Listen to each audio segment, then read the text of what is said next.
Welcome to Life and Love in the Q, a podcast for the LGBTQIA2S+ community, those who support them, and those who just want to learn more. Together we share the stories and the science of the space and grace to live life in full color. I'm Jillian Abbey, proud lesbian and mother, Hay House author, queer blogger, and TikTok something or other. And I'm Treisha Peterson. I'm an LGBTQ ally, proud mom of 6, professor and researcher of identity and the social narratives that impact the way we live and love. So open your mind, open your heart, and welcome to Life and Love in the Q. Dr. Treisha, we have an interesting episode ahead of us today. One that I think is a really important conversation to have. One that may feel like a very heavy conversation for you and I both, and along with our Q Crew listeners. But I hope one that I think will bring comfort to people as well. And so the theme of our episode today is when the most loving thing is letting go. Yeah, this one could be heavy. Yeah, in both of our situations, you and I have both been in long-term marriages. You and I are both navigating through or have finished, can't say finished, but the divorce process. Even when the paperwork's finalized, there's still so much more to figuring out life after that. Yeah. Letting go just of identities that we used to carry or images, perceptions that people had of us in the past that have changed. And I think it's easy to feel bad about letting things go, but sometimes it is the most loving thing we can do. Yeah. I was scrolling on Instagram a couple of days ago and I found this quote from Jay Shetty that I love. And it says, "It isn't love if you become someone you hate for someone you love. It's self-sabotage."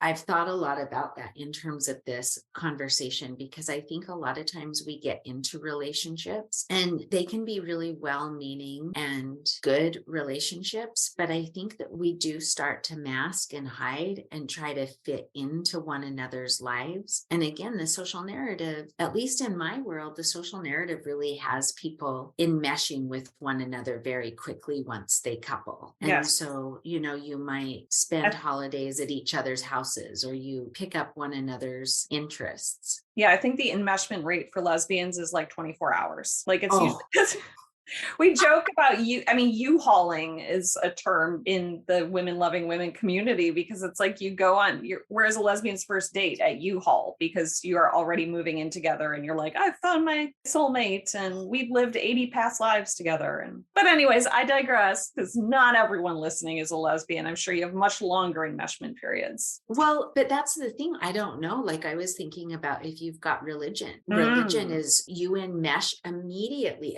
Again, in my religion, the narrative is the husband is the breadwinner and the wife is the nurturer. And so the moment you meet somebody, that you are automatically enmeshing with the way that the system tells you that you are supposed to do it. My daughter and I were talking about this a couple of weeks ago, and she said she was in a young women's Sunday school meeting when she was about 15. And they were talking about women being stay-at-home moms, and it's the woman's responsibility to raise the kids and blah, blah, blah. And my daughter said, well, what happens when the couple gets a divorce and the woman needs to be able to provide for herself? And her Sunday school teacher looked at her and said, why would a woman ever get divorced? And my daughter was like, wait, that's the thing that you're worried about? But that's so true. Like, again, in our religion, it becomes so quick that you enmesh one another's stories that I don't think there's a lot of what we talked about in the last episode and in that bonus episode, where I don't think that there are those reevaluation periods when you've enmeshed yourself with a couple where you stop and you say, wait, are we still both happy? Are we actually following what we think that we're supposed to do? Or are we still developing across our lives as individualized people? For me, that concept of supposed to, like I felt at a certain point in my life, like I had reached the top of supposed to mountain. I got the degree I was supposed to get. I got the job I was supposed to get. I met the guy I was supposed to meet and marry and fall in love with and have the 2 kids in the house.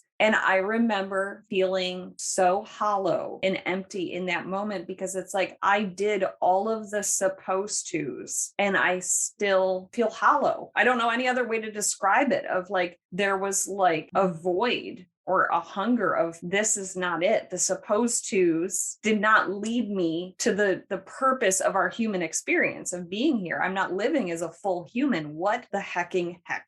So when supposed to leaves you stagnant is maybe an important thing to consider. Have you hit the top of supposed to mountain, but now do you feel stagnant and hollow? Right. Because it's like, well, where do you go from here? And I think that's why too, we don't, to your daughter's point with her very wise and brave question to ask at Hi, kids. a church event as a 15-year-old, we don't talk a lot about letting go. Like sometimes that's not even an option on the table.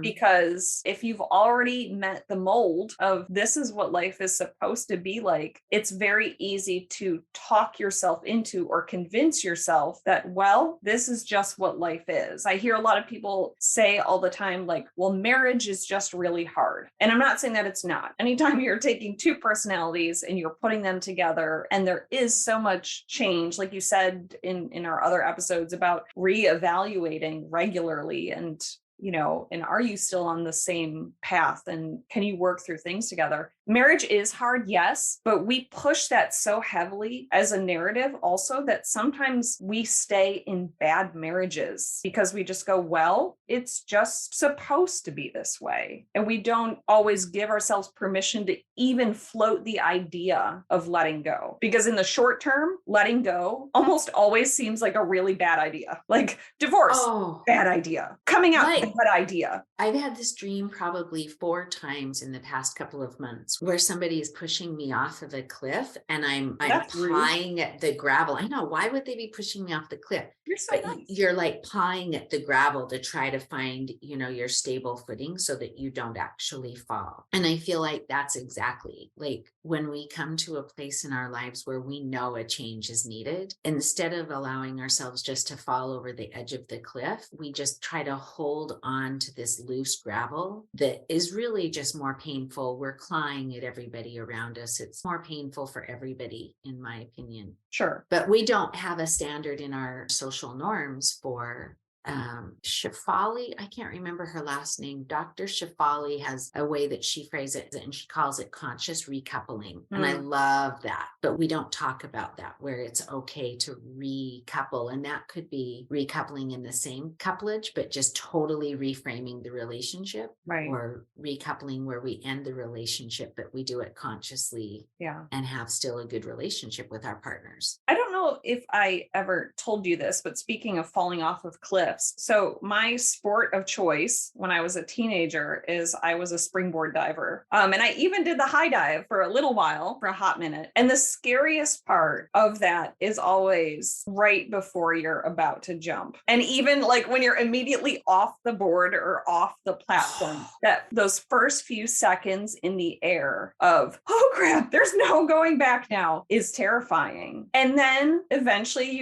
it's like, okay, nope, my body knows what to do. This is what we do here. And then you break through that water and it's like, okay, we got there. We did it. Or sometimes you belly flop and it hurts and you're like, note to self, we're going to do that a little differently next time. But I was thinking about that in terms of any life changes, about how right at the beginning, it is scary because we don't always know exactly how it's going to go. And there's always just that surge of like, oh, should I have jumped off this board or this platform to begin with, of life, not just in the diving scenario. But in the long term, if you're looking at the full view of everything that happens, like things can get better. And maybe that is why when we're looking at letting go being a loving thing, in the short term, I think it's hard to see it as loving. There's a lot of when we make these big identity shifts, even if it's the best thing for us, if we think it's hurting other people, or if it is hurting, it may hurt other people. My ex-spouse was hurt by my decision to come out in the immediate short term.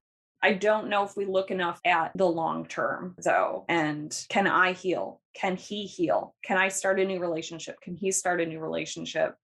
I don't know. If I look at my coming out as 2 separate roads of I can stay in this relationship until death do us part and mask the fact that I'm queer for my entire life, or I can be honest with him and with myself and with the people around us now and let us move forward with our goals, agencies, and pathways from there. I think if we looked at it that way and you said, well, which one seems more loving? The one where it feels lying and deceitful, but at least you know that road that you're on, or saying, hey, this is going to be really hard right now, but at least we know we can grow from here. We do have the opportunity to grow. Which pathway looks more loving? What feels like love? And for me, the more loving thing felt like being honest and at least giving him the ability to make his own life decisions as well. This is who I am now, and I'm being honest with you. Finally.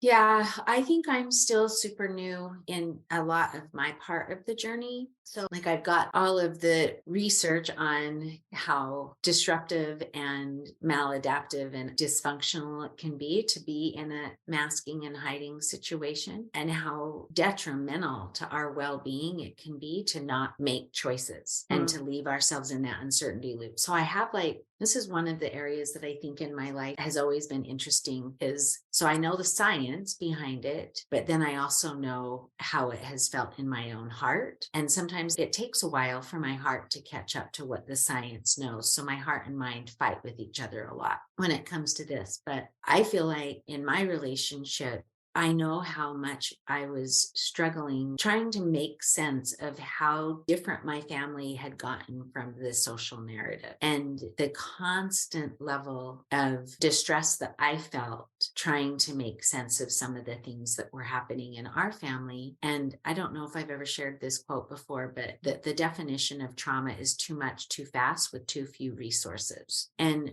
in our family, that's kind of how I view it. And this is all my own perspective, but we just had so much coming at us. And for so many years, we just kept trying to get back on the path that the church had been trying to prescribe to us. The thought that came to my mind this morning as I was thinking about this episode was my husband and I became parents very young, and then we were parents, and then we stayed parents for 30 years. And I love my children. And this is one of the things that I think is very hard for some people to understand. I love my children and I love being a mom, but I got to a point where I hated the maternal role so much.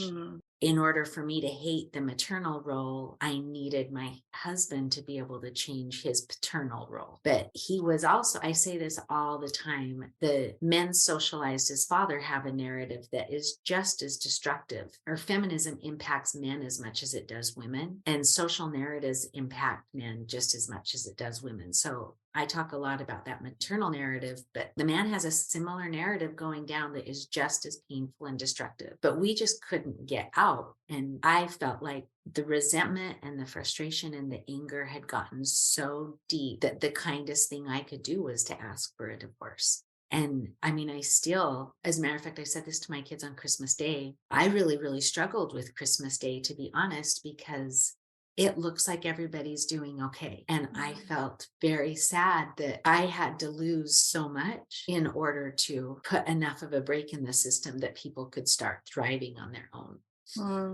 It was my ex-husband tried really hard to host dinner, and he's been so kind. And I know he's hurting too. He's not having a party on his end. I know that. But we were hurting each other constantly with the things that we were saying and the things that we were doing. And again, there's no model that says, how do we step out of the narrative and create something new when we have 32 years of momentum behind us? Yeah. And it's so hard too, because people around you, nobody is in your own relationship and understands the day to day. And I think we've painted divorce and separation as such a dirty word, as such a bad word, or something that we can't speak about, or even and I just have to mention this as an aside, how freaking brave and beautiful it is of you to even just mention just now that we can love being mothers and hate aspects of motherhood or hate that role, because I think there are so many people that feel that. And again, it's such a dirty topic that we're not allowed to talk about or feel that way, because suddenly we become bad people. Yeah.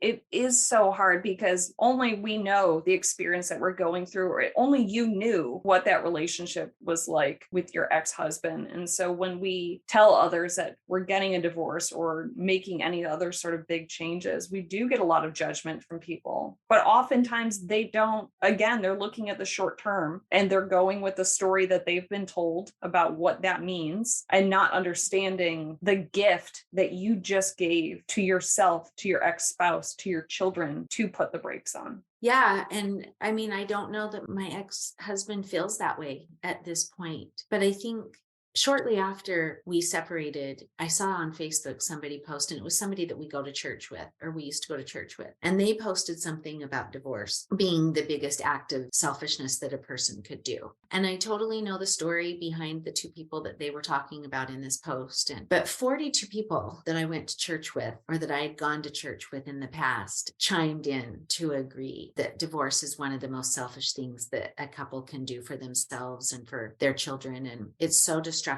But actually, the research doesn't show us that. The actual statistics on divorce don't agree with the fact that divorce is the most destructive thing that a couple can do. The most destructive thing that a couple can do to children's well-being is to stay in an unhappy marriage. So, but we have. Why doesn't that get publicized more? Because gosh, where it's, everyone can say, oh, at least 50% of US couples now are getting divorced. And then it's a broken home and the family system is falling apart. But really, maybe that's not the conversation. I mean, yeah, okay, that is a fact or a statistic or whatever. But really, going back to what you're saying, what makes a healthy family? Yeah. Divorce may be part of that. Divorce might be. And going back to what we talked about in that bonus episode, here's the gig. Do you know anybody who's been divorced and then they've remarried each other?